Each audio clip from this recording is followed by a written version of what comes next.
ये बहुत बड़ी बात है। इसको भारत सरकार में प्रधानमंत्री नरेंद्र मोदी जी के शासन के अंडर आप देखिए कि पूरे विश्व में जहां युद्ध की स्थिति सब जगह देखने को मिल रही है, उसी में जो है हम लोगों में 10 एक्साइज ड्यूटी पे जो है 10 रुपए पेट्रोल डीजल दोनों पे कम किया गया है। तो जो भारी नुकसान सब के सब जो कंपनीज को होना था, उससे हमें जो है बहुत बड़े एक संकट से जो है बचाने के प्रयास में सरकार है। और हम बहुत शुभकामनाएं देते हैं नरेंद्र मोदी जी को, प्रधानमंत्री जी को, कि वो इस मुश्किल की घड़ी में भी जो है हमारी इकोनॉमी को, जो विकसित भारत का सपना है, उस पे तत्पर है। और दूसरी चीज को फिर से उनको जो है जो रेटिंग मिली है विश्व के सबसे ज्यादा लोकप्रिय लीडर के, उससे वो उभर के आए हैं, उसके लिए भी हम बहुत शुभकामनाएं देते हैं। मूल बात यह है,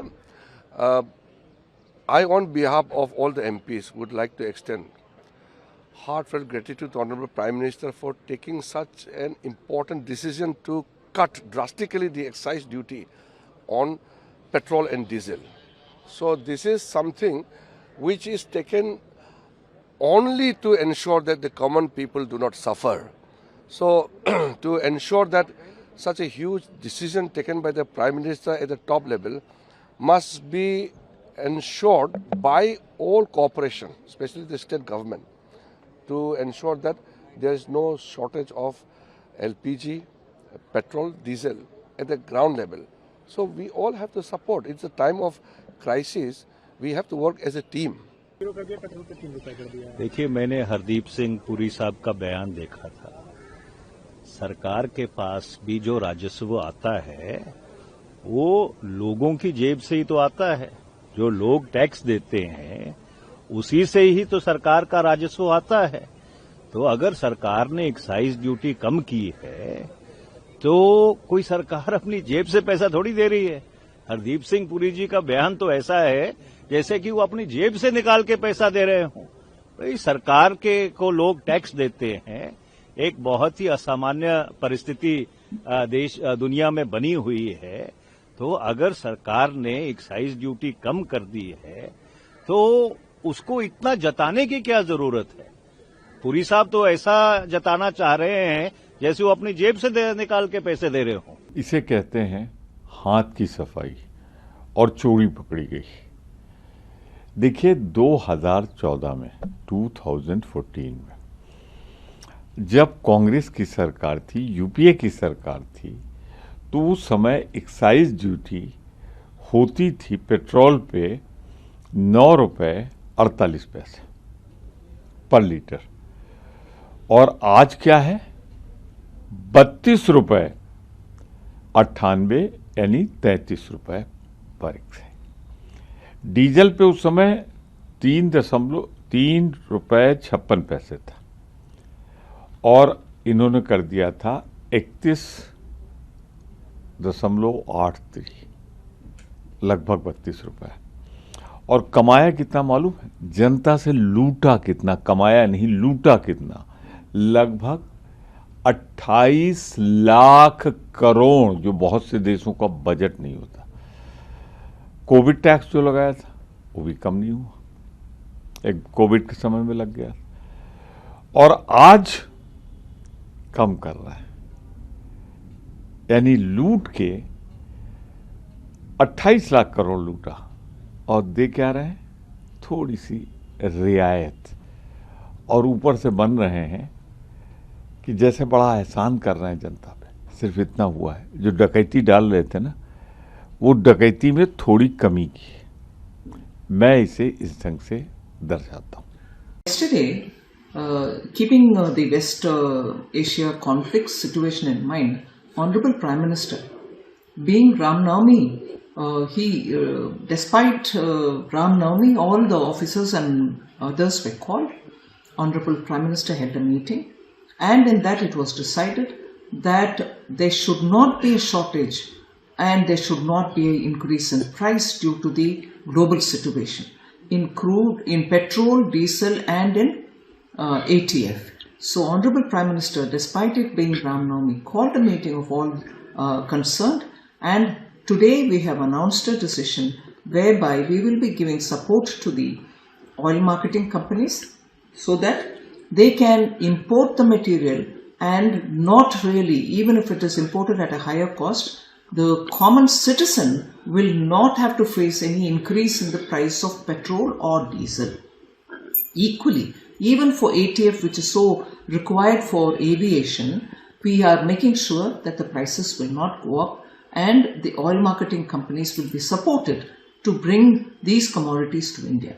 Equally, another decision which is being taken by the Honorable Prime Minister is to make sure those refineries which get the material from outside, refine them and send as exports these materials, will now have to face a higher duty so that both of diesel and ATF, so that these materials are available for India, they will be made available for domestic market, and ensure that we shall not be sending products at a time when we so need them without any shortage. And on the rumors of the lockdown. I am surprised that some leaders are saying things like there will be a lockdown and there will be, shortages of LPG, shortages of diesel and so on. These are absolutely baseless, and remarks such as these coming from leaders in political domain is really worrisome. Instead of keeping people together in confidence and giving them the assurance that the central government and state governments are working together and ensuring supply without any disruption for people, because these are essential goods. There are some leaders who are going about saying there will be lockdown and so on. These are absolutely baseless. There shall be no such lockdown like the time when we saw it all in COVID, but no lockdown. But when people are misleading, leaders such as some coming from different states who are misleading people, I condemn their statement and want to reassure people that there shall not be any lockdown. मैं प्रधानमंत्री जी को कोटि कोटि आभार प्रकट करता हूं। उन्होंने जब भी देश में कभी कोई चैलेंजिंग सिचुएशन आता है, सही समय में सही निर्णय लेने के लिए प्रधानमंत्री जी के ख्याति है।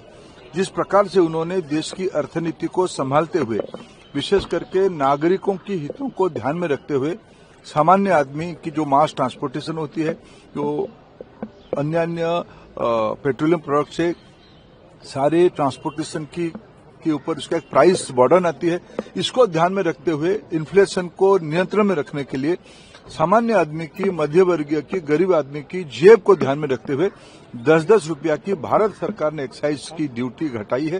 ये आज के समय में एकदम समय उपयुक्त निर्णय है।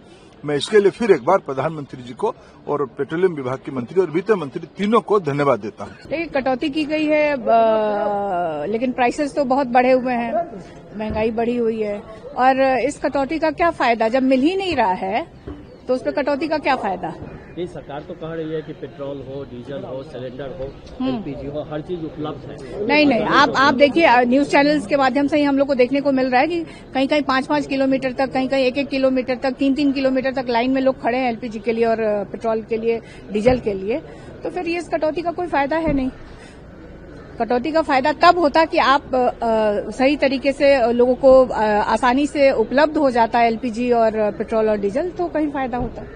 वो काट के 3 रुपए कर दिया गया है, पहले 13 रुपए थी, अब डीजल 0। किसके लिए कम किया? क्या मेरे और आपके लिए कम किया? क्या अभी मैं और आप अगर यहाँ से निकल के अपनी गाड़ी लेके पेट्रोल भराने जाएंगे तो क्या कम पैसे देंगे? हम तो उतने ही देंगे ना जितने दे रहे थे। तो ये एहसान किस पर लाद रहे हैं साहब? हमने कम कर दिया। ये स्पेशल एडिशनल एक्साइज कहलाती है, मतलब ही अनावश्यक है। ये अनावश्यक एक्साइज जो आपने हम पर लगाई थी, वो आप ऑयल मार्केटिंग कंपनीज से कम कर रहे हो, हम पर नहीं कम कर रहे हो। हम तो उतना ही देंगे जितना दे रहे थे। आपने पिछले 11.5 सालों में 12 बार एक्साइज ड्यूटी बढ़ाई है। आपने पिछले 11.5 सालों में हर साल, हर दिन 982 करोड़ कमाया है एक्साइज ड्यूटी से, और आप चले हम पर एहसान लादने। और जब मई 2014 में जब हमारी सरकार गई थी, जब हम चुनाव हारे थे, तब अंतर्राष्ट्रीय मूल्य कच्चे तेल के $106 प्रति बैरल थे, और पेट्रोल कितने में मिलता था साहब? 71 रुपये 71 पैसे में। डीजल मिलता था 56 रुपये 71 पैसे में। आज अंतर्राष्ट्रीय मूल्य $70 प्रति बैरल है, लगभग आधा मान लीजिए। लेकिन पेट्रोल आप दे रहे हैं 94-95 रुपए में ले रहे हैं।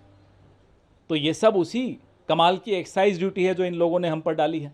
और फिर हरदीप पुरी की हिम्मत देखिए, कहते हैं कि भारत की जनता को राहत देनी है, उन पर वजन न गिरे, इसलिए भारत की सरकार वजन ले रही है। भाई ये भारत की सरकार तो भारत की जनता की ही ना सरकार है, पैसा भारत की जनता का ही ना है, या एप्स्टीन का है, या एप्स्टीन के आइलैंड की सरकार है। क्या भाषा है साहब, ये राजे रजवाड़ों की भाषा लेकर आ गए हैं कौन आप? और इससे पहले जो रूस से हमें तेल मिल रहा था, डिस्काउंट पे मिल रहा था, क्या वो डिस्काउंट, क्या वो राहत उपभोक्ता को मिली? नहीं, वो अंबानी को मिली, उपभोक्ता को नहीं मिली। क्योंकि गवर्नमेंट ने पेट्रोल डीजल पे जिस तरीके से कम किया है, कितनी राहत मानते हैं? ये बहुत अच्छा मूव है, बहुत राहत है मिलेगी। और बेसिकली आज की ये जो आज लोगों को परेशानी हो रही थी थोड़ी बहुत, जो हालांकि परेशानी थी नहीं, ज्यादा जो भ्रामक खबरें फैलाई जाती हैं उनके हिसाब से था ये, पर लोगों को मानसिक रूप से ये लगेगा कि नहीं, सरकार ने हमारे बारे में सोचा, ये बहुत अच्छी बात है। The government has slashed excise duties for petrol and diesel by 10 rupees, and we welcome this move, bringing down 3 rupees per litre for petrol and 0 for per litre of diesel. This reduction comes at a time when these global energy crisis, where the US-Israel war on Iran has consequently had its own imposition on the Strait of Hormuz. But we all know that Bharat has been proactive for the citizens, and pre-war India bought 12 to 15% of that oil. So the crude oil and gas supply between 20 to 25 million barrels per day has been shipped, and the government is very proactive in this respect.